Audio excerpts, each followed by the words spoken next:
पर।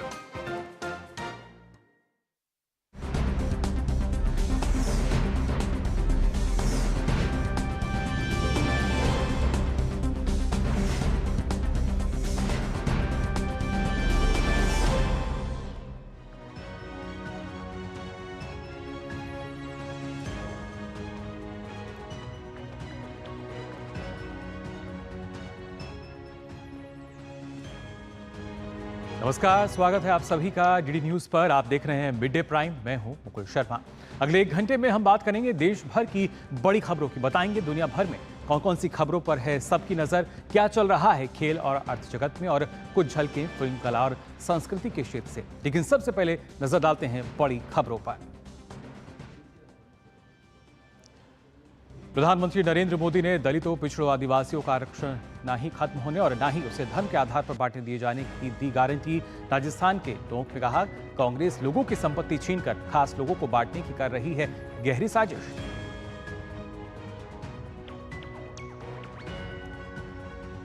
कांग्रेस ने अपने घोषणा पत्र पर दिए जा रहे बयानों पर दिया स्पष्टीकरण। पार्टी प्रवक्ता सुप्रिया श्रीनेत ने नेताओं की बयानबाजी को बताया नारकल। कांग्रेस नेता चुनावी जनसभाओं में भी धर्म के बंटवारे वाली बात को कर रहे हैं खारिज।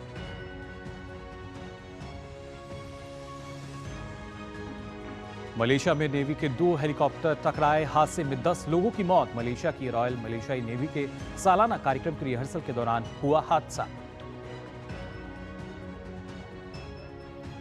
24 बार के ग्रैंड स्लैम विजेता सर्बिया के नोवाक जोकोविच का आर्यन स्पोर्ट्स अवार्ड में चला जादू। 5वीं बार जीता sports man of the year का खिताब। वहीं स्पेन की महिला फुटबॉल टीम की प्लेयर आइताना बानमाटी ने जीता sports women of the year का खिताब। और देश भर में आज मनाया जा रहा है हनुमान जन्मोत्सव। मंदिरों में सुबह से ही लगा हुआ है भक्तजनों का तांता। हनुमान चालीसा और अखंड रामचरितमानस का किया जा रहा है पाठ।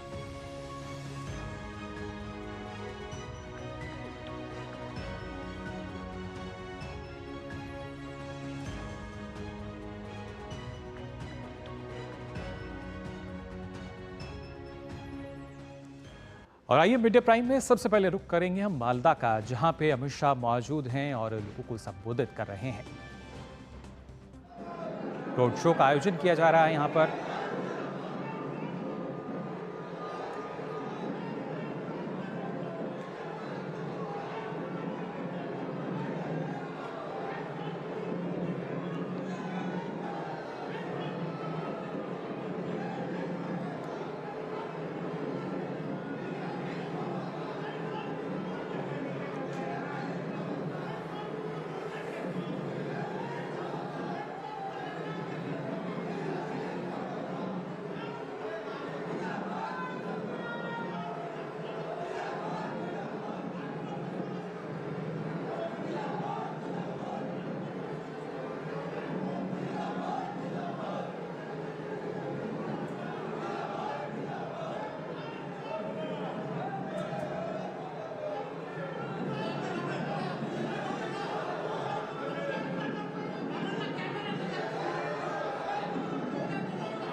सीधी तस्वीरें आप देख पा रहे थे मालदा दक्षिण से। पश्चिम बंगाल की ये सीट मालदा दक्षिण लोकसभा क्षेत्र, जहां पर दिग्गज नेता हैं अमित शाह, वो रोड शो कर रहे हैं यहाँ फिलहाल। और हमने देखा किस तरीके से जो जन सैलाब है वो यहाँ नजर आ रहा था। जो सड़क है वो पूरी तरीके से खचाखच भरी हुई नजर आ रही थी। और लगातार जो देखा जाए चुनाव प्रचार जो है वो अपने चरम पर नजर आता है। और उसी कड़ी में यहाँ फिलहाल मालदा दक्षिण में अगर हम बात करें तो अमित शाह एक रोड शो यहाँ पर हमें नजर आए रोड शो को करते हुए। अब आइए आगे बढ़ेंगे और बात करते हैं सबसे पहले 24 की चुनौती की।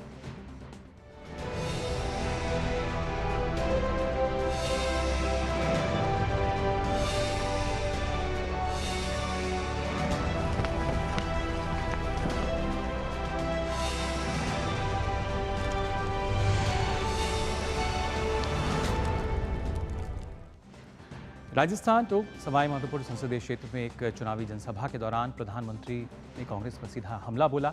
उन्होंने कहा कि जब से कांग्रेस की तुष्टीकरण की नीति का पर्दाफाश किया गया है, कांग्रेस को मिर्ची लग गई है।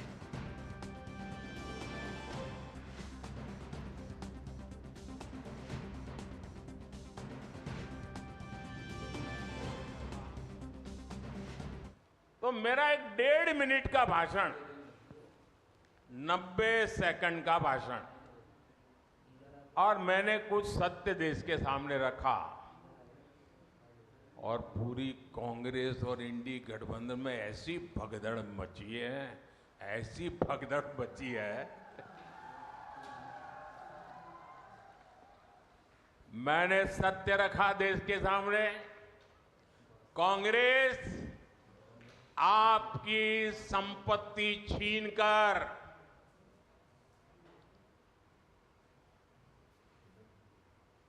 उनके खास लोगों को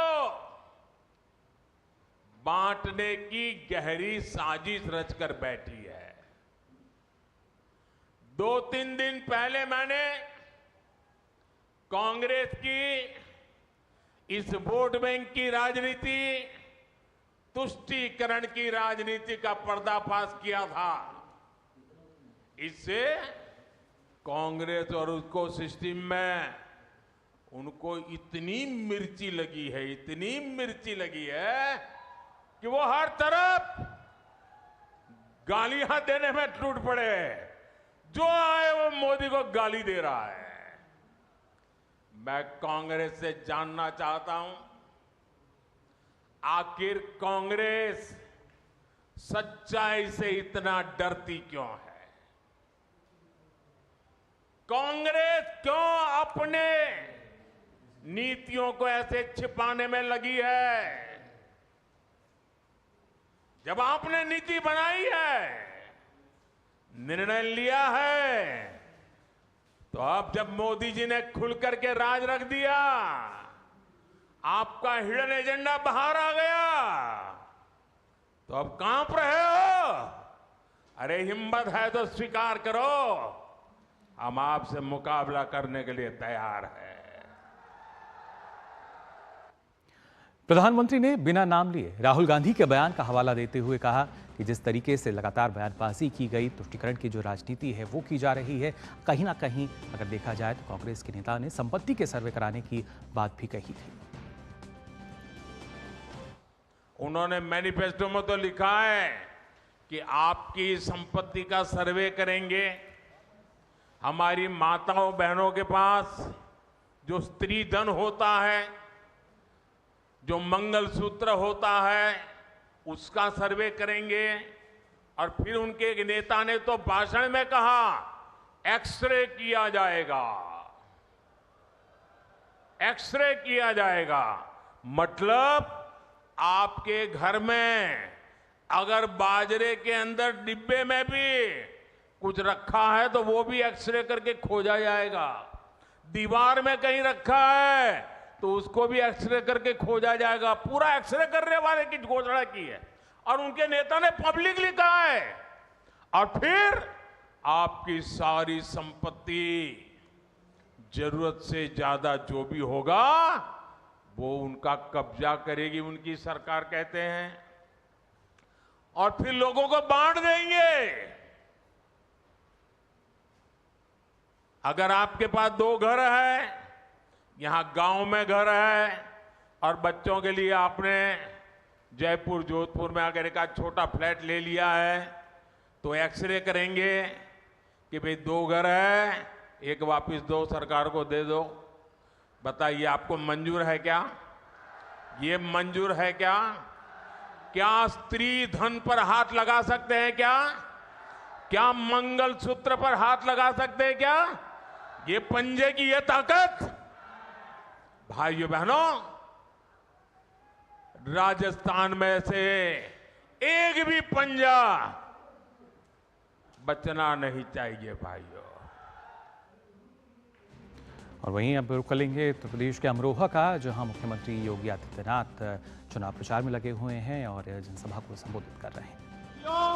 या एक एक वोट मोदी जी को पड़ेगा और विकसित भारत के लिए पड़ेगा। आप सहमत हैं? सहमत हैं? चौधरी कंवर सिंह तंवर को पड़ने वाला कमल चुनाव चिन्ह पर एक एक वोट मोदी जी के खाते में जाएगा और विकसित भारत की आधारशिला बनेगा। आप भी सहमत हैं इससे? हमारा देश समृद्ध होना चाहिए, हमारा देश मजबूत होना चाहिए, हमारा देश सशक्त होना चाहिए, आतंकवाद से मुक्त होना चाहिए, हमारा देश किसी भी प्रकार की अराजकता से मुक्त होना चाहिए। सब सहमत है ना? तो 26 अप्रैल को पहला काम मतदान, पहला काम। और आपको 2 दिन का समय और प्रचार के लिए मिल रहा है। इस दौरान घर घर जाकर के बोलेंगे हनुमत जयंती है, और हनुमान जी के आराध्य प्रभु राम को अयोध्या में विराजमान कराने का काम भी मोदी जी ने किया है। तो बोलेंगे जो राम को लाए हैं, क्या बोलेंगे? जो राम को लाए हैं हम उनको लाएंगे, बोलेंगे ना?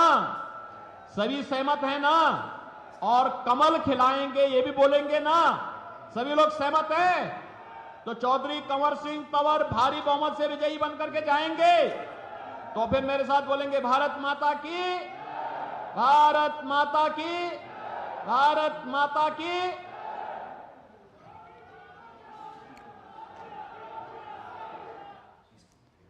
तो योगी आदित्यनाथ लोगों से मतदान की अपील करते हुए भी यहाँ नजर आए और साथ ही इंडी गठबंधन पर भी उन्होंने निशाना साधा।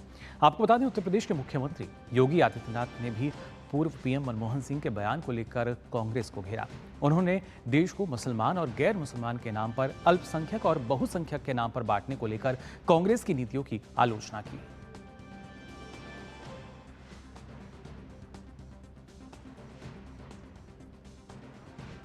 और खासतौर से अगर बात की जाए, क्योंकि इस बयानों के क्रम को अगर जब हम देखते हैं, वहीं कांग्रेस के पूर्व नेता संजय निरुपम ने भी कांग्रेस पार्टी पर जमकर हमला बोला। उन्होंने कहा कि कांग्रेस पार्टी शुरू से ही फूट डालो और राज करो में भरोसा रखती है। पूर्व कांग्रेस नेता ने पार्टी पर देश को 2 भागों में बांटने का भी आरोप लगाया। कांग्रेस पार्टी ने प्रारंभ से ही फूट डालो और राज करो इस नीति के ऊपर काम किया है। समाज को धर्म में, जातियों में बांट करके देखना और उसके आधार पर वोटों की पॉलिटिक्स करना कांग्रेस का एक पुराना इतिहास रहा है, और उसी का रिफ्लेक्शन है प्रधानमंत्री जी का जो पूरा भाषण। कांग्रेस पार्टी के एक नेता भरी सभा में किसी से भी पूछ लेते कि तुम ओबीसी हो क्या, तुम्हारी कौन सी जाति है?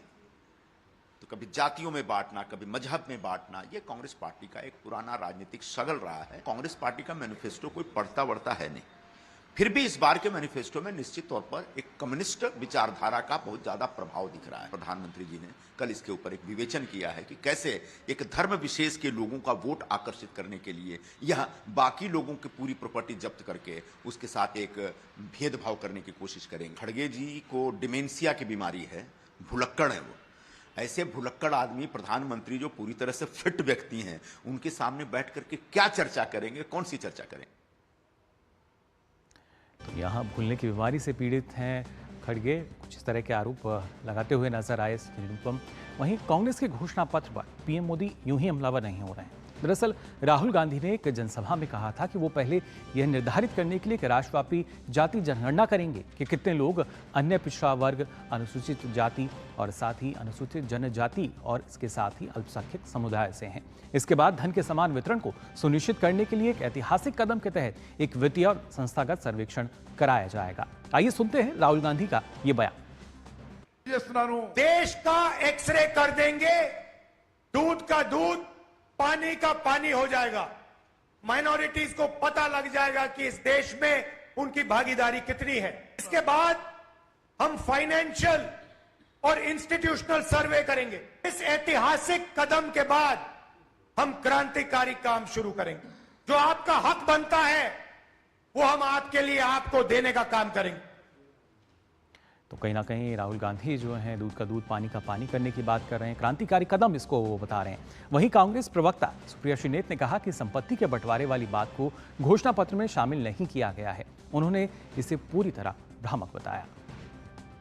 First he said our manifesto has the imprint of the Muslim League. Now that did not stick because people realized there was nothing like that. Now he has moved to this absolute blasphemous charge that we are saying we will take away people's wealth and property and redistribute it. There is nothing like this in our manifesto.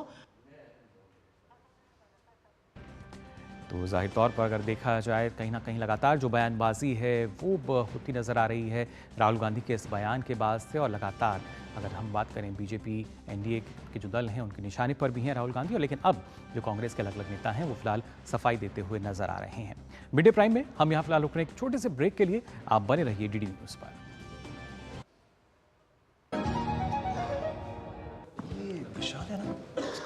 चलता है। कल उसके bank account में 15,000 रुपए का fraud हुआ है, पता है? इसको तो कोई टेंशन ही नहीं होती है, देखना। टेंशन क्यों? मेरी कोई गलती ही नहीं थी। फिर भी फ्रॉड होने पर मैंने तुरंत बैंक को इन्फॉर्म कर दिया। आरबीआई कहता है अगर आपके अकाउंट से किसी ने धोखे से पैसे निकाले हैं तो बैंक को जल्द से जल्द इन्फॉर्म कीजिए। 3 दिन के अंदर इन्फॉर्म किया तो कोई नुकसान नहीं होगा। जितना लेट करोगे उतना ज्यादा नुकसान। और सुन, सब चलता नहीं है, प्रॉपर चलाना पड़ता है। आरबीआई कहता है जानकार बनिए, सतर्क रहिए। Delivery boy has picked your order. अरे भाई पता है भूख लगी है। 30 मिनट का मैसेज नोटिफिकेशन आया था ना। मैसेज के सारे थोड़ी बैठ सकते हैं। कल आपने कुछ शेयर्स बेचे थे ना? हाँ, तो चेक किया? मैसेज आया तो था। सिर्फ मैसेज काफी नहीं है। आप शेयर मार्केट में कोई भी ट्रांजैक्शन करते हैं ना तो स्टॉक एक्सचेंज से आए एसएमएस या ईमेल को अपने डीमैट अकाउंट और बैंक स्टेटमेंट के साथ भी टैली कीजिए। बेटा भूख में ना दिमाग बंद हो जाता है। समझकर इन्वेस्ट कर। तब घर में अगर कोई बीमार पड़ जाए ना तो इलाज के लिए घर बिक जाता था, पीढ़ियां कर्ज में डूब जाती थी। और आज तो अस्पताल के खर्चे की फिक्र नहीं सताती। और याद है जब 60 साल में सिर्फ 7 एम्स बने थे, वहीं 10 साल में 16 नए बन गए। और फिर भी मोदी जी कहते हैं ये तो बस ट्रेलर है। करोड़ों लोगों को 5 लाख तक का मुफ्त इलाज मिला है। ये है मोदी की गारंटी। तो फिर हमने भी सोच लिया, फिर एक बार मोदी सरकार। और ये है हमारी भी गारंटी। कमल का बटन दबाएं, भाजपा को जिताएं। यकीन है खुद पर है नाज। सुनती हूँ अपने मन की आवाज। कभी शर्मीली तो कभी हूँ जाबाज। रुकना मेरी आदत नहीं, थमना मेरी चाहत नहीं। मैं हूँ नारी, यही मेरा अंदाज। हर जिम्मेदारी मैं बखूबी निभाती हूँ। वोट दे प्राउड वोटर कहलाऊंगी। पूरे देश संग चुनाव का पर्व मनाऊंगी।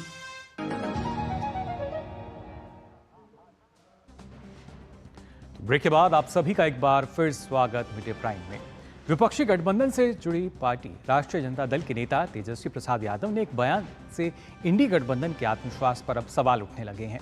दरअसल बिहार के पूर्णिया में एक चुनावी रैली को संबोधित करते हुए तेजस्वी प्रसाद यादव ने निर्दलीय उम्मीदवार पप्पू यादव पर निशाना साधने की कड़ी में कह डाला कि जनता दोनों गठबंधन में से किसी एक को वोट करे।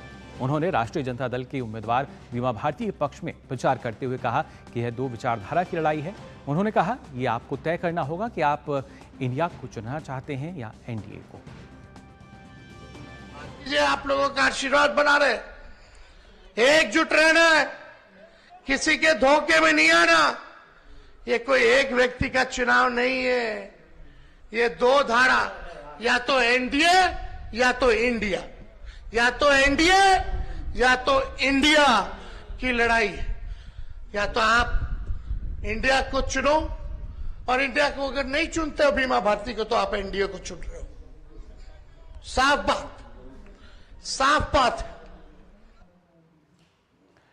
तेजस्वी यादव जो है साफ बात यहां करते हुए नजर आए, और खासतौर से दोनों ही दलों का प्रचार भी हमने देखा किस तरीके से उनके बयान में झलका। वहीं बिहार के पूर्व उप मुख्यमंत्री तेजस्वी यादव के पूर्णिया में दिए गए इस बयान पर केंद्रीय मंत्री और बेगूसराय से भाजपा उम्मीदवार गिरिराज सिंह ने कहा कि महागठबंधन तेजस्वी यादव अपनी हार स्वीकार कर चुके हैं।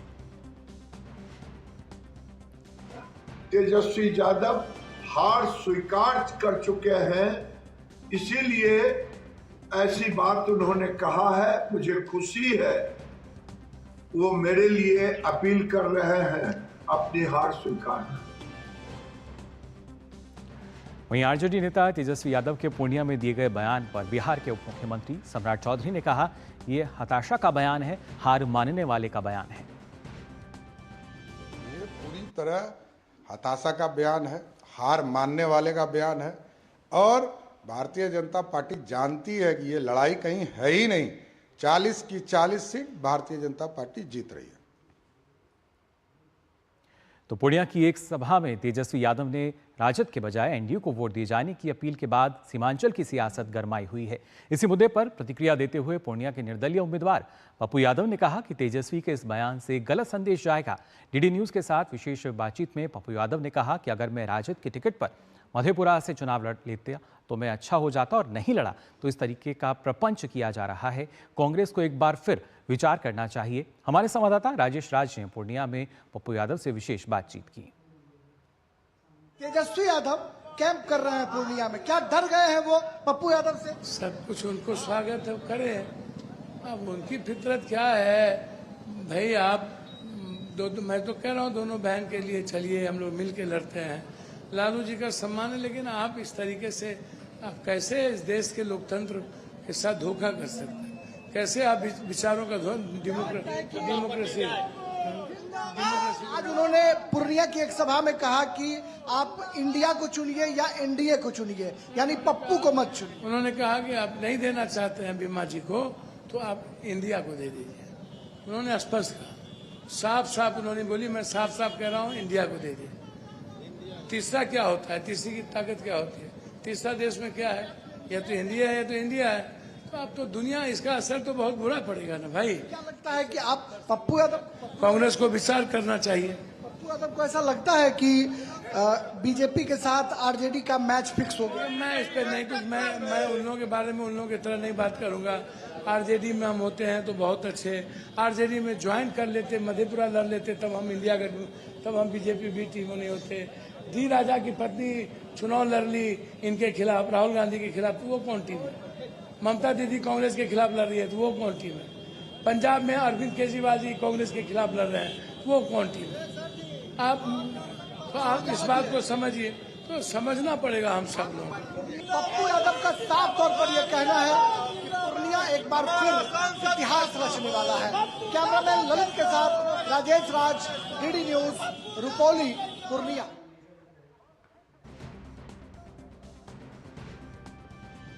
खासतौर से अगर पूर्णिया की बात की जाए, यहाँ चुनावी समीकरण जो हैं लगातार कैसे बन रहे हैं, काफ़ी दिलचस्प मुकाबला जो है सीट पर बनता हुआ नजर आ रहा है। इस पर और चर्चा के लिए आइए रुक कर लेते हैं हमारे संवाददाता राजेश राज का, जो हमारे साथ जुड़ चुके हैं। राजेश, खासतौर से अगर देखा जाए, क्योंकि जिस तरीके से बयानबाजी की गई, कहीं ना कहीं इंडी गठबंधन में हम देखें जो अंदरूनी कलह है पहले खुलकर आई थी, लेकिन अब जिस तरीके का बयान तेजस्वी यादव ने दिया है, क्या माना जाए उसको? क्योंकि पप्पू यादव से आप बातचीत कर रहे थे तो उनकी भी नाराजगी देखने को मिल रही थी। देखिए, पप्पू यादव से उनकी जो है वो व्यक्तिगत हम कह सकते हैं कि दोनों में व्यक्तिगत वैचारिक मतभेद है और पप्पू यादव भी लगातार तेजस्वी और लालू प्रसाद के खिलाफ 10 साल तक आग उगलते रहे हैं और अब तेजस्वी जो है शायद उसी का बदला ले रहे हैं और शायद यही वजह थी कि कांग्रेस में शामिल होने के बाद उनका दरवाजा जो है वो इंडिया गठबंधन से बंद कर दिया गया। इंडिया गठबंधन के लिए उनके दरवाजे बंद हो गए, जबकि कांग्रेस से उनकी बातचीत हो गई थी, लालू प्रसाद से वो मिल चुके थे, फिर कांग्रेस में उनका विलय हुआ और उसके बाद परिस्थितियां ऐसी बदली कि वो निर्दलीय उम्मीदवार हो गए। और जिस तरीके से तेजस्वी यादव पूर्णिया में 3 दिनों से कैंप कर रहे हैं, कल वो रात जो है यहाँ पर होटल में रुके हैं, आज फिर भागलपुर से लौटने के बाद 3:30 बजे वो पूर्णिया पहुंच रहे हैं और 3:30 बजे से देर शाम तक पूर्णिया की सड़कों पर तेजस्वी यादव का रोड शो होगा। तो ये कहीं ना कहीं बताता है कि तेजस्वी यादव हर हाल में पप्पू यादव को रोकना चाहते हैं। कल कोढ़ा की सभा में उन्होंने कहा कि आप इंडिया को नहीं तो एनडीए को चुनो और फिर धमदाहा जब पहुंचते हैं तो वो कहते हैं कि गोदी मीडिया ने इसे फैब्रिकेट करके चला दिया, हम एनडीए के खिलाफ लड़ रहे हैं, भला ऐसे में हम एनडीए के पक्ष में मतदान की बात कैसे करेंगे। लेकिन वीडियो उनका जो है बाइट जो उनके स्पीच है वो सामने है, ऐसे में गोदी मीडिया को कोसना कितना उचित है ये देखने वाली बात होगी। बहरहाल पूर्णिया की सियासत गरमाई हुई है और लगातार यहाँ पर पक्ष विपक्ष और पप्पू यादव जो त्रिकोणात्मक यहाँ की लड़ाई है उस लड़ाई को रोचक बनाने के लिए बड़े बड़े नेता यहाँ पर चुनाव मैदान में उतर रहे हैं। अभी मुख्यमंत्री नीतीश कुमार की सभा थी, मैं यहाँ पर भवानीपुर में मौजूद हूँ और आप हमारे बाएं हिस्से में आप देख सकते हैं कि यहाँ पर नीतीश कुमार अभी जो है यहाँ से हेलीकॉप्टर से उड़ने वाले हैं सभा करने के बाद। इसी सभा स्थल पर वो मौजूद थे और चिराग पासवान, सम्राट चौधरी जो तमाम बड़े नेता हैं वो यहाँ पर लगातार जो है मैदान में जटे हुए हैं और तेजस्वी यादव का रोड शो आज शाम में होना है और कहीं ना कहीं तेजस्वी यादव पप्पू यादव को हर हाल में रोकने के लिए लगातार जो है वो मशक्कत कर रहे हैं, क्योंकि बीमा भारती लड़ाई में है जरूर लेकिन पप्पू यादव का पलड़ा कहीं ना कहीं भारी स्पष्ट तौर पर दिखाई पड़ रहा है, क्योंकि वो जिस तरीके से लोगों से कनेक्ट हो रहे हैं, बड़ा बड़ा काफिला लेकर सड़कों पर चल रहे हैं, लोगों के साथ उनका इंटरेक्शन दिखाई पड़ रहा है। ऐसे में मुकाबला त्रिकोणात्मक है। अब देखने वाले बात होगी कि ऊंट किस करवट बैठता है, जनादेश किसे मिलता है, जनता किस पर भरोसा करती है, ये देखने वाली बात होगी। पूर्णिया एयरपोर्ट का मुद्दा यहाँ पर गरमाया हुआ है, तमाम प्रत्याशी पूर्णिया में एयरपोर्ट बनाने के वायदे कर रहे हैं, देखना होगा कि पूर्णिया एयरपोर्ट बन पाता है या नहीं, ये देखने वाली बात होगी। लेकिन मुद्दा पूर्णिया एयरपोर्ट का सबसे छाया हुआ है। बिल्कुल, हर जगह राजेश जो कहीं ना कहीं अलग अलग मुद्दे हैं, लेकिन जिस तरीके से पूर्णिया में जो राजनीति है वो गरमाती हुई नजर आ रही है, क्योंकि एक बयान के बाद से पहले तेजस्वी यादव वो बयान देते हैं, उसके बाद उस बयान में घिरते हैं तो बयान से पलटते हुए भी नजर आए। लेकिन ऐसे में क्या इंडी गठबंधन की तरफ से कोई बयान आया है उनके इस बयान के बाद? नहीं, देखिए इंडी गठबंधन की तरफ से कोई बयान नहीं आया है और पहले नॉमिनेशन की जब आखिरी दिन थी नामांकन वापसी की, उस वक्त जो कांग्रेस के अध्यक्ष हैं अखिलेश सिंह, उन्होंने ये जरूर कहा था कि पप्पू यादव को महागठबंधन के समर्थन में अपना नामांकन वापस ले लेना चाहिए। लेकिन अब तक ऑफिशियल कोई बयान नहीं आया है। ये उम्मीद जरूर की जा रही है कि तेजस्वी यादव आज जब रोड शो करेंगे तो उस दौरान निश्चित तौर पर वो मीडिया से मुखातिब होंगे, क्योंकि धमदाहा की सभा में कल जिस तरीके से उन्होंने इसका प्रतिवाद किया, उसके बाद जो उनका वीडियो वायरल हुआ है बहुत तेजी से और तमाम राष्ट्रीय मीडिया ने इससे सुर्खियां बनाई है, उसके बाद कहीं ना कहीं तेजस्वी यादव जो है वो भी सख्ते में आ गए हैं कि आखिर ये क्या हो गया कि हमने एनडीए को समर्थन देने की बात कर दी। तो एक मामला ये जो है ये बड़ा होता हुआ दिखाई पड़ रहा है। देखना होगा कि तेजस्वी यादव रोड शो के दौरान क्या कुछ मीडिया से कहते हैं, इस पर तमाम लोगों की नजरें टिकी रहेंगी। बहरहाल नीतीश कुमार की सभा यहाँ खत्म हो चुकी है और अब वो हेलीकॉप्टर से यहाँ से चलिए। बिल्कुल राजेश, बहुत बहुत शुक्रिया आपका, इतनी महत्वपूर्ण जानकारी आपने हमें दी। और खासतौर से अगर देखा जाए, क्योंकि तेजस्वी यादव जो कि लगातार चुनाव प्रचार कर रहे हैं, उसमें जिस तरीके से बयान दिया और उसमें वो खुद भी उस बयान में कहीं ना कहीं घिरते हुए नजर आए और उसके बाद अब देखना होगा वो स्पष्टीकरण देते हैं या एक बार फिर से कुछ इस तरह का जो बयानबाजी है वो निकल कर आएगी। वहीं कांग्रेस एक बार फिर देश विरोधी बयानों को लेकर घिरती नजर आ रही है। इस बार दक्षिण गोवा लोकसभा सीट से कांग्रेस उम्मीदवार विरिएटो फर्नांडिस के एक बयान पर विवाद हो गया है। दरअसल कांग्रेस उम्मीदवार ने दावा किया कि साल 1961 में पुर्तगाल से आजादी मिलने के बाद गोवा पर भारतीय संविधान थोपा गया। फर्नांडिस सोमवार को दक्षिण गोवा में चुनावी सभा को संबोधित कर रहे थे। कांग्रेस उम्मीदवार फर्नांडिस ने बताया कि पंडित जवाहरलाल नेहरू ने कहा था कि गोवा अपना भाग्य खुद तय करेगा, लेकिन ऐसा नहीं हुआ। फर्नांडिस ने कहा कि साल 2019 के लोकसभा चुनाव में भी हमने राहुल गांधी के सामने ये मामला उठाया था। फर्नांडिस ने बताया कि हमने उस वक्त राहुल गांधी के सामने 12 मांग रखी थी, जिनमें एक गोवा में रहने वाले पुर्तगाल के लोगों को दोहरी नागरिकता की सुविधा देने की मांग भी शामिल थी। राहुल गांधी ने इस पर पूछा कि क्या ये मांग संवैधानिक है। जब हमने मना किया तो उन्होंने कहा कि तो फिर इस मांग पर विचार नहीं किया जाएगा। हालांकि बाद में राहुल गांधी ने अपने ओएसडी से कहा कि एक तरीका है, गोवा के लिए कश्मीर के अनुच्छेद 370 जैसा कोई प्रावधान नहीं था, जिसे 2019 में खत्म कर दिया गया। राहुल गांधी ने कहा कि गोवा के लिए हमें ऐसे ही विशेष प्रावधान की जरूरत है। तो कहीं ना कहीं देश विरोधी बयान पर एक बार फिर से घिरते हुए नजर आ रहे हैं। वहीं 2019 के लोकसभा चुनाव में जो फ्लैग पॉलिटिक्स पूरे देश में छाई रही, वायनाड में उसकी वापसी हुई है। असम के मुख्यमंत्री हेमंत बिस्वा शर्मा ने कहा कि इंडियन यूनियन मुस्लिम लीग ने राहुल गांधी को धमकी दी। इसके बाद उन्होंने वायनाड से कांग्रेस के झंडे निकाल दिए। दरअसल आईयूएमएल केरल में कांग्रेस के नेतृत्व वाली यूडीएफ गठबंधन का एक प्रमुख हिस्सा है। कांग्रेस नेता राहुल गांधी वायनाड से चुनाव लड़ रहे हैं। का नॉमिनेशन हुआ, मुस्लिम लीग ने उनको धमकी दे दिया कि यार जाना है तो मेरा फ्लैग लेके जाना है। राहुल ने बोला भाई कांग्रेस का फ्लैग भी नहीं, तुम्हारा फ्लैग भी नहीं, हम लोग अकेला बिना फ्लैग को ही नामांकन देने दूंगा। केरला में राहुल गांधी ने तुष्टीकरण का राजनीति किया, अपना फ्लैग भी इस्तेमाल नहीं किया। वायनाड से कोई उनका प्यार नहीं है, आप लोगों से कोई प्यार नहीं है। तो राजनीति जो है वो अलग अलग रंग फिलहाल यहाँ दिखाती हुई नजर आ रही है। वहीं बात की जाए झारखंड की, तो यहाँ के मुख्यमंत्री चंपई सोरेन ने केंद्र की सरकार पर हमला करते हुए कहा कि रघुवर की सरकार ने झारखंड के लोगों के लिए कभी कुछ काम नहीं किया, लेकिन अब गठबंधन की सरकार मिलकर काम कर रही है। यहाँ के जनता के साथ तो भारतीय जनता पार्टी केंद्र सरकार ने धोखा दिया है। डबल इंजन का सरकार जो पिछली तत्कालीन रघुवर सरकार के नेतृत्व में 11 लाख राशन कार्ड रद्द कर दिया था, और हमारा महागठबंधन की सरकार बनने के बाद 20 लाख हरा राशन कार्ड हम लोग आ गया। वहीं बात की जाए मध्य प्रदेश की दमोह लोकसभा सीट की, तो यहां पर बीजेपी और कांग्रेस के बीच सीधी टक्कर है।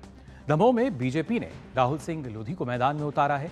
राहुल सिंह लोधी प्रधानमंत्री नरेंद्र मोदी की गारंटी के साथ ही इलाके में मध्य प्रदेश और केंद्र सरकार द्वारा किए गए विकास कार्यों को लेकर अपनी जीत के लिए आश्वस्त नजर आ रहे हैं। राहुल सिंह लोधी से बात की हमारे संवाददाता अजीत द्विवेदी ने। आप जनता के पास क्या मुद्दे लेकर जा रहे हैं, क्योंकि लोधी बनाम लोधी हो गया है, कांग्रेस ने भी सरवर सिंह लोधी को ही मैदान में उतारा है।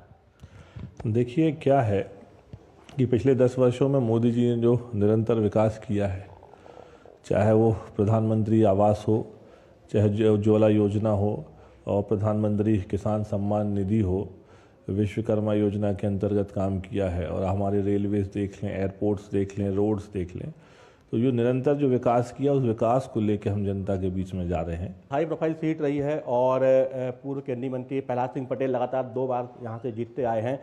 बहुत सारे नाम चले, लेकिन आपका नाम फाइनल हुआ बीजेपी की तरफ से लोकसभा प्रत्याशी के रूप में। कितनी बड़ी आप जिम्मेदारी मान रहे हैं? देखिए, भारतीय जनता पार्टी कार्यकर्ता आधारित पार्टी है। कार्यकर्ताओं की भूमिका समय समय पर तय होती है। कभी कोई सांसद लड़ता है तो कभी कोई विधायक लड़ता है, और कभी कोई संगठन में आ जाते हैं। आज इसके पहले आदरणीय प्रहलाद जी भाई साहब यहाँ से थे, उनको प्रदेश में बड़ी जिम्मेदारी दी गई। अब आज मुझे जिम्मेदारी दी गई, कल कोई और जिम्मेदारी तय होगी, तो यहाँ दबाव नहीं रहता है। यहाँ पे संगठन निरंतर काम करता है, और आप ये तय मानना कि 4 जून को जब परिणाम आएगा, 400 पार का जब लक्ष्य पूर्ण होगा मोदी जी का, तो मुश्किल से 1 महीने बाद फिर भारतीय जनता पार्टी के कार्यकर्ताओं को काम आ जाएगा। आप 400 पार की बात कर रहे हैं, बीजेपी इसकी बात कर रही है, लेकिन कांग्रेस तो कहती है कि 200 पार भी नहीं हो पाएगी इस बार बीजेपी, और जो हवा बनी हुई है वो खोखली है। देखिए, कांग्रेस के विषय में बात नहीं करनी है, हमें अपनी लकीर अलग खींचना है, और जो हमने काम किए हैं 20 वर्षों से मध्य प्रदेश सरकार ने, और 10 वर्षों से केंद्र में, हम उनको लेके जनता के बीच में जा रहे हैं। कोई नकारात्मक बात किसी पर टिप्पणी करना, व्यक्तिगत उन पे लेके नहीं जाना, हमको केवल अपने काम को लेके जनता में जाना है। तो ये थे दमोह से बीजेपी के उम्मीदवार राहुल सिंह लोधी, जिनका कहना है कि जो मोदी की गारंटी है वो कहीं ना कहीं जनता उसको स्वीकार करती है और पिछले कुछ वर्षों में जिस तरीके से आम लोगों के जीवन में परिवर्तन आया है तमाम योजनाओं के माध्यम से, वो एक बड़ी गारंटी साबित हुआ है और इसी के दम पर जो है ये चुनाव कहीं ना कहीं जनता लड़ रही है, जनता पूरा सहयोग करेगी और उनको पूरी उम्मीद है कि भले ही लोधी बनाम लोधी ये चुनाव हुआ है, क्योंकि लोधी बहुत पूरा ये क्षेत्र है, लेकिन जनता उन्हें ही आशीर्वाद देगी। कैमरामैन मोंटी के साथ अजीत द्विवेदी, डीडी न्यूज, दमोह, मध्य प्रदेश। तो बीजेपी के उम्मीदवार अपनी जीत को लेकर काफी आश्वस्त नजर आए। और आइए अब आपको सीधे ले चलते हैं केरल, जहां मल्लिकार्जुन खड़गे एक चुनावी सभा को संबोधित कर रहे हैं। പാലിച്ചിട്ടുള്ള ഒരു പ്രവർത്തന പാരമ്പര്യം ചരിത്രം ഐക്യ ജനാധിപത്യ മുന്നണിക്കും ഇന്ത്യൻ നാഷണൽ കോൺഗ്രസിനുമുണ്ട്. We are proud of our MPs from Kerala as they are very committed to democracy, rights, justice and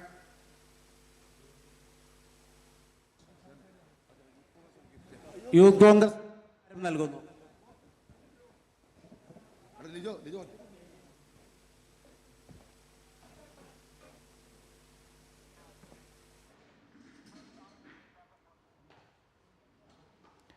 तस्वीर आपने देखी केरल की, जहां मल्लिकार्जुन खड़गे चुनाव प्रचार करते हुए नजर आए।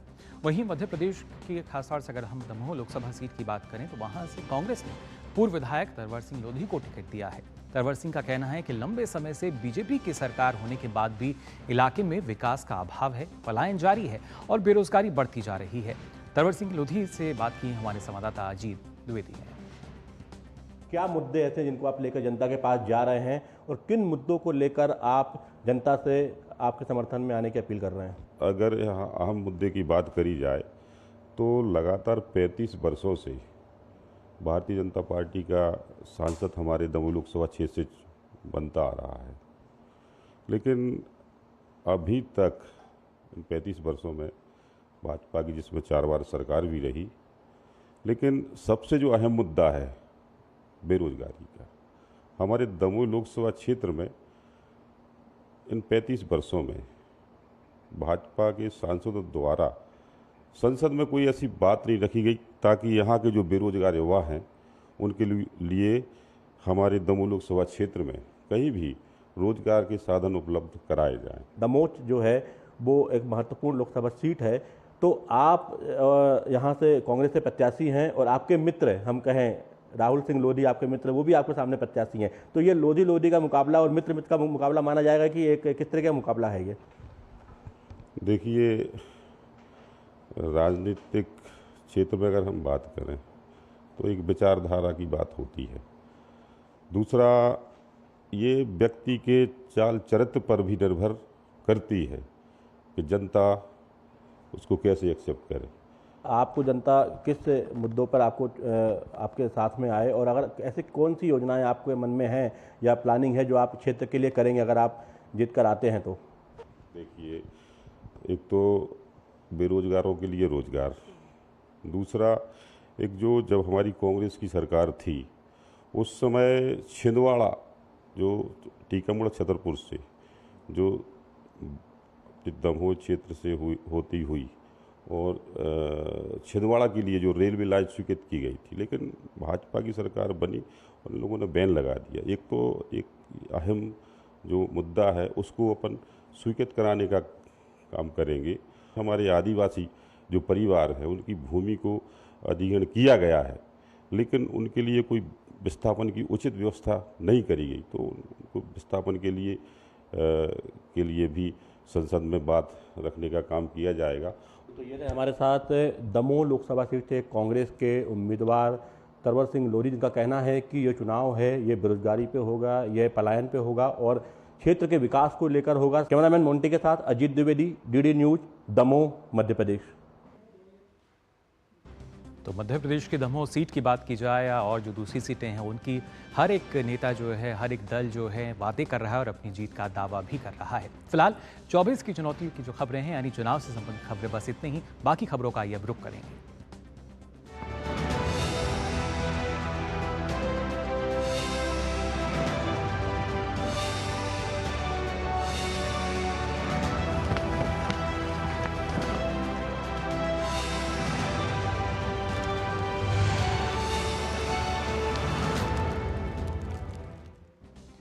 भाजपा के वरिष्ठ नेता और केंद्रीय गृह मंत्री अमित शाह ने आज कहा कि कांग्रेस को पता है कि वह मोदी के सामने विकास के मुद्दे पर चुनाव नहीं लड़ सकती। अमित शाह ने कहा कि कांग्रेस सत्ता में आने वाली है और ना ही सीए रद्द होने वाला है। चिदंबरम ये नहीं कहते हैं कि सीए में क्या बुराई है, हम सीए हटा देंगे। क्यों हटाना है? क्योंकि उनको अपनी माइनॉरिटी की पॉलिटिक्स करनी है, माइनॉरिटी वोट बैंक को मजबूत करनी है। भारतीय जनता पार्टी अपने सिद्धांतों पर अटल है। हम किसी के साथ अन्याय नहीं करेंगे, सबके साथ न्याय करेंगे, परंतु तुष्टीकरण भी किसी का नहीं करेंगे। इस नीति पर हम आगे बढ़ रहे हैं और सीए से इस देश में बहुत बड़ी तादाद में पड़ोसी देशों से आए हुए रिलीजियस माइनॉरिटी, हिंदू, बौद्ध, जैन, सिख, इस सभी को नागरिकता मिलती है, सुरक्षा मिलती है। मैं नहीं समझता इससे कांग्रेस को क्या आपत्ति है। सीए से किसी का नागरिकता जाना नहीं है, ये भ्रांति फैला रहे हैं और एपीसमेंट की पॉलिटिक्स कर चुनाव जीतना चाहते हैं। मैं चिदंबरम साहब को इतना ही कहना चाहता हूं कि आपका ये इरादा कभी पूरा नहीं होने वाला है। देश की जनता अब कांग्रेस पार्टी को भली भांति जान चुकी। देश की जनता कांग्रेस पार्टी को भली भांति जान चुकी है, कहना अमित शाह का, और कहा कि कांग्रेस जो है भ्रम फैला रही है, खासतौर से सीएए को लेकर। वहीं दिल्ली के मुख्यमंत्री अरविंद केजरीवाल को लेकर पिछले कुछ दिनों से राजनीति चरम पर है। दरअसल दिल्ली सरकार में मंत्री और आप नेता सौरभ भारद्वाज ने केजरीवाल को इंसुलिन दिए जाने के बाद पर सवाल उठाया है और कहा कि जेल के अधिकारी बार बार कह रहे हैं कि सब कैदी एक समान है। अगर सब कैदी एक समान है तो क्या हर कैदी को इंसुलिन के लिए कोर्ट जाना पड़ा? कहा जा रहा था कि उनको इंसुलिन की जरूरत ही नहीं है, अब इंसुलिन दी गई है। कहते हैं कि तिहाड़ के सभी कैदी एक समान हैं। ये बार बार भारतीय जनता पार्टी कहती है, केंद्र सरकार के अधीन जेल के अधिकारी कहते हैं। अगर सब कैदी एक समान है तो मुझे बताए भारतीय जनता पार्टी, क्या सब कैदियों को इंसुलिन के लिए कोर्ट जाना पड़ा? क्या हर कैदी जो बीमार पड़ता है उसके इलाज के लिए उसको कोर्ट का दरवाज़ा खटखटाना पड़ता है, सड़कों पे प्रोटेस्ट करने पड़ते हैं, टीवी पे अखबार में एक हफ्ते तक बहस होती है, तब जाके उसको उसकी दवा मिलती है? वहीं दिल्ली के मुख्यमंत्री अरविंद केजरीवाल के स्वास्थ्य को लेकर उनके पार्टी के कार्यकर्ता जो खबरें फैला रहे हैं उस पर तिहाड़ जेल के महानिदेशक संजय बेनीवाल ने स्पष्टीकरण दिया है। उन्होंने कहा कि हमारे यहाँ खाना समय पर दिया जाता है। कोर्ट के निर्देशानुसार इनका खाना घर से आता है, जिसकी जांच में 5 से 7 मिनट का समय लगता है। हमारे यहाँ लगभग 900 से 1000 कैदियों को मधुमेह यानी शुगर है। हम जिनका प्रबंधन कर रहे हैं, मेरे लिए मुद्दे नहीं हैं, लेकिन अगर लोग राजनीति के लिए ऐसे मुद्दे उठा रहे हैं तो मुझे इसमें शामिल नहीं होना है। खाना हमारे यहाँ समय पे दिया जाता है, जिसका है उसका समय निर्धारित है। इनका कोर्ट ऑर्डर से खाना घर से आता है, तो आने में, चेकिंग होने में और इन तक पहुँचने में यदि 5 मिनट 7 मिनट लगते हैं तो वो लगेंगे, जहाँ तक मुझे मालूम है। और इंसुलिन की जो बात है, मेरे यहाँ करीब 900 से 1000 आदमी इनमें शुगर से इफ़ेक्टेड हैं। किसी का बाय डाइट मैनेज होता है, किसी का ओरल से, किसी को इंसुलिन से। I am managing between 900 to 1000 patients every day out of my inmates population. So for me these are not issues, but if people raise it for political reasons, I don't enter into that. तो भली भांति प्रबंधन का काम हो रहा है, लेकिन इसका राजनीतिकरण किया जाए वो सही नहीं, कह रहे थे तिहाड़ के डीजी। वहीं अगर बात की जाए कर्नाटक की, तो यहाँ के हुबली में नेहा हिरेमठ की हत्या का मामला अब गर्माता जा रहा है। इस मामले को अब सीआईडी को सौंप दिया गया है और विशेष अदालत स्थापित करने का भी फैसला लिया गया है। लेकिन कॉलेज परिसर में अपनी बेटी की हत्या पर हुबली धारवाड़ नगर निगम के कांग्रेस पार्षद निरंजन हिरेमठ ने एक बार फिर अपनी बेटी के हत्यारों को कड़ी से कड़ी सजा देने की मांग करते हुए वो भावुक हो गए। अरेस्ट किया तो मैं ऐसे ही आरोप तो नहीं किया, वैसा तो होने का मौका नहीं रहेगा करके मेरे को उम्मीद मिल रही है। स्टैंड जो है ना मेरा वही है, मैं कभी इस चीज़ को, मेरा बेटी को जो मर्डर हुआ है उसको एनकाउंटर करना या नहीं तो फांसी लगाने तक मैं तो नहीं छोड़ूंगा इसको। चाहे मैं जान लगा दूं, मेरा जान दे दूं, मैं नहीं छोड़ूंगा। मेरा बेटी का मैंने मेरा समाधि के ऊपर उसको मैं वचन दे के तो सख्त से सख्त सजा मिले जो आरोपी है उसको, ये कहना था नेहा के पिता का। वहीं खबरों में आगे बढ़ते हैं। दरअसल भारत में बिकने वाले MDH और एवरेस्ट के 4 मसालों की गुणवत्ता की जांच की जाएगी।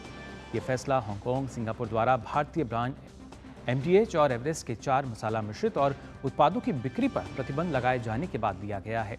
खाद्य सुरक्षा नियामक, भारतीय खाद्य सुरक्षा और मानक प्राधिकरण FSSAI ने जांच के लिए दोनों कंपनियों के मसालों के नमूने लेना शुरू कर दिया है। इन मसालों में कथित तौर पर स्वीकार्य सीमा से अधिक कीटनाशक एथिलीन ऑक्साइड पाए जाने की बात कही गई है। FSSAI सूत्रों के मुताबिक ये नमूने इसलिए लिए जा रहे हैं ताकि इनकी जांच की जा सके और जांच के बाद पता चल सके कि दोनों कंपनियां तय मानदंडों को अपना रही हैं या नहीं।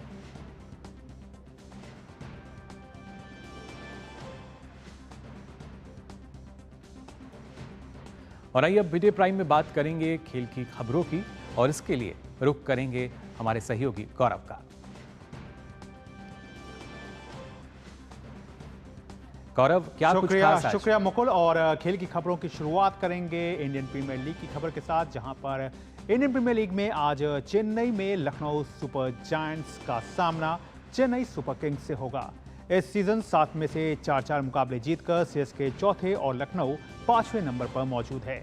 दोनों टीमें इस मुकाबले को जीतकर प्लेऑफ की रेस में खुद को और आगे करना चाहेंगी। ऐसे में दोनों के बीच कड़ी टक्कर देखने को मिल सकती है।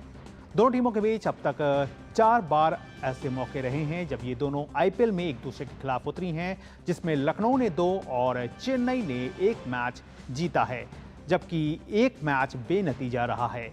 इस सीजन के पिछले मैच में लखनऊ ने चेन्नई को 8 विकेट से करारी शिकस्त दी थी। वहीं इंडियन प्रीमियर लीग में सोमवार को हुए मुकाबले में राजस्थान रॉयल्स ने मुंबई इंडियंस को 9 विकेट से हराकर इस सीजन की अपनी 7वीं जीत दर्ज की। अंक तालिका में राजस्थान की स्थिति मजबूत हो गई है। टीम पहले स्थान पर 14 अंकों के साथ बनी हुई है, वहीं मुंबई 7वें स्थान पर है। टीम के खाते में 6 अंक हैं। टॉस जीतकर पहले बल्लेबाजी करने उतरी मुंबई इंडियंस ने 20 ओवर में 9 विकेट पर 179 रन बनाए, जिसके जवाब में राजस्थान ने 18.4 ओवर में 1 विकेट खोकर 183 रन बना लिए। मुंबई इंडियंस के खिलाफ यशस्वी जायसवाल का बल्ला जमकर गरजा। यशस्वी ने 60 गेंदों पर 104 रन की पारी खेली। और अब बात कर लेते हैं लॉरियस अवार्ड्स की, जहां पर दिग्गज टेनिस प्लेयर और 24 बार के ग्रैंड स्लैम जीत चुके सर्बिया के नोवाक जोकोविच को प्रतिष्ठित Laureus sportsman of the year के सम्मान से सम्मानित किया गया। ये 5वीं बार है जब जोकोविच ने इस सम्मान को हासिल किया है, और इस कड़ी में उन्होंने रॉजर फेडरर के 5 बार इस सम्मान को हासिल करने की रिकॉर्ड की बराबरी भी की है। Thank you so much. Good evening. And I would like to also send a big thank you to my team that is not here. Please welcome the last winner of the year award, Anthony Bonmati. वहीं Spain की महिला football team की player आइताना बॉनमाटी को Laureus sports women of the year का सम्मान मिला। Buenas noches a todos, a todas. Laureus World Sportsman of the Year Award. तो खेल जगत से जुड़ी हुई तमाम ये बड़ी खबरें थी मुकुल, जिनको आपने देखा, और जाहिर तौर पर जो प्रशंसक हैं उनका इंतजार जो है वो देश में IPL को लेकर के है, क्योंकि आज चेन्नई की टीम एक बार फिर लखनऊ के खिलाफ मैदान पर उतरेगी। जी बिल्कुल, शुक्रिया गौरव आपका इन तमाम महत्वपूर्ण खबरों के लिए। और आइए अब मीडिया प्राइम में आगे बढ़ेंगे, बात करेंगे अंतर्राष्ट्रीय खबरों में। खासतौर से मलेशिया की अगर हम बात करें तो यहाँ नेवी के 2 हेलीकॉप्टर्स की टक्कर हो गई। इस हादसे में 10 लोगों की मौत हो गई। मलेशिया की रॉयल मलेशियाई नेवी के सालाना कार्यक्रम की रिहर्सल के दौरान दोनों मिलिट्री हेलीकॉप्टर्स आपस में टकरा गए। नेवी की रिहर्सल आज लुमुट के रॉयल मलेशियन नेवी स्टेडियम में हो रही थी। इस घटना का वीडियो सोशल मीडिया पर वायरल हो रहा है, जिसमें एक हेलीकॉप्टर की दूसरे हेलीकॉप्टर से टक्कर होते हुए देखी जा सकती है। ये दोनों हेलीकॉप्टर फिनिक M5026 और HOM M5033 थे। और बात आज के दिन की, जी हाँ, देश भर में आज हनुमान जयंती मनाई जा रही है। सुबह से ही मंदिरों में भक्तों का तांता लगा हुआ है। बड़ी संख्या में लोग हनुमान मंदिर दर्शन करने के लिए पहुंच रहे हैं। मंदिरों में हनुमान चालीसा, अखंड रामचरितमानस का पाठ किया जा रहा है। वहीं हर जगह सुरक्षा के भी पुख्ता इंतजाम किए गए हैं।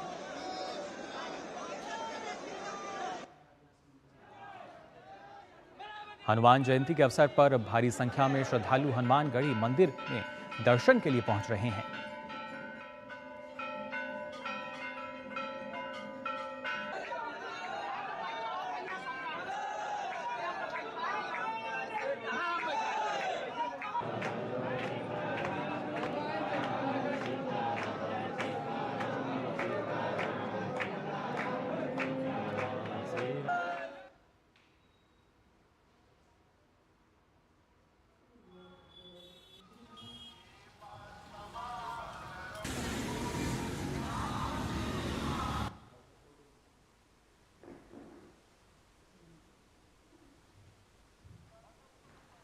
तो वहीं हनुमान जन्मोत्सव के उपलक्ष्य में प्रधानमंत्री नरेंद्र मोदी ने एक्स पर अपने संदेश में कहा है कि देश भर के मेरे परिवारजनों को हनुमान जयंती का असीम शुभकामनाएं। पवन पुत्र का समर्पण भाव समस्त राम भक्तों के लिए सदैव प्रेरणा शक्ति बना रहेगा। उनकी कृपा से विकसित भारत के संकल्प को नई ऊर्जा मिले, यही कामना है। जय बजरंग बली। अपने संदेश के साथ ही प्रधानमंत्री ने एक वीडियो भी साझा किया है। हनुमान के बिना न राम होते हैं न रामायण बनती है। हनुमान जी अपनी भक्ति से, अपने सेवा भाव से सबको जोड़ते हैं। हर कोई हनुमान जी से प्रेरणा पाता है। सो सब तब प्रताप रघुराई, नाथ न कछु मोरी प्रभुताई। यानी अपने हर काम, अपनी हर सफलता का श्रेय हमेशा उन्होंने प्रभु राम को दी। उन्होंने कभी ये नहीं कहा कि मेरे कारण हुआ है, जो कुछ भी हुआ है प्रभु राम के कारण हुआ है।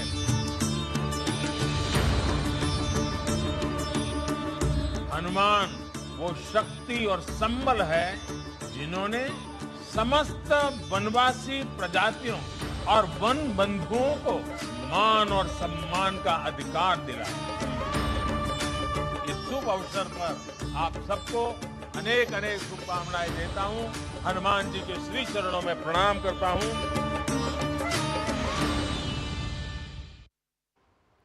तो देखा आपने प्रधानमंत्री जो वीडियो साझा किया हुआ है। और आइए अब रुक कर लेंगे उत्तर प्रदेश के मेरठ का, जहां बसपा सुप्रीमो मायावती एक जनसभा को संबोधित कर रही हैं। बिल्कुल भी गुमराह नहीं होना है। इसके साथ ही विरोधी पार्टियों के विभिन्न रूपों में जारी किए गए इनके हवाई व प्रलोभन भरे चुनावी घोषणा पत्रों एवं वायदों आदि के बहकावे में भी अपनी पार्टी के लोगों को कतई भी नहीं आना है। जिन्हें ये पार्टियां चुनाव खत्म होने के बाद ज़्यादातर अमल में नहीं लाती हैं और अब जिन पर से देश की जनता का अधिकांश विश्वास ही उठ गया है। यही खास वजह है कि हमारी पार्टी किसी भी चुनाव में अपनी पार्टी का कोई भी चुनावी घोषणा पत्र आदि जारी नहीं करती है। वैसे भी हमारी पार्टी किसी भी मामले में कहने में बहुत कम बल्कि कार्य करके दिखाने में ही ज़्यादा विश्वास रखती है।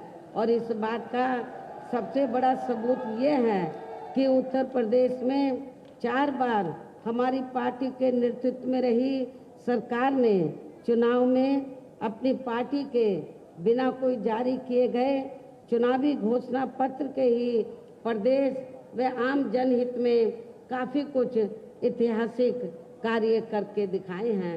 जबकि इस मामले में हमारी पार्टी का ये कहना है, यदि इन पार्टियों के स्थान पर केंद्र में हमें अपनी पार्टी की सरकार बनाने का मौका मिलता है तो तब फिर हमारी पार्टी की बनी सरकार केंद्र में यहाँ अब तक रही सभी विरोधी पार्टियों की सरकारों की तरह केवल यहाँ हवाई व कागजी कार्य आदि नहीं करेगी, बल्कि उत्तर प्रदेश की तरह ही ज़मीनी हकीकत में ठोस कार्य करके दिखाएगी।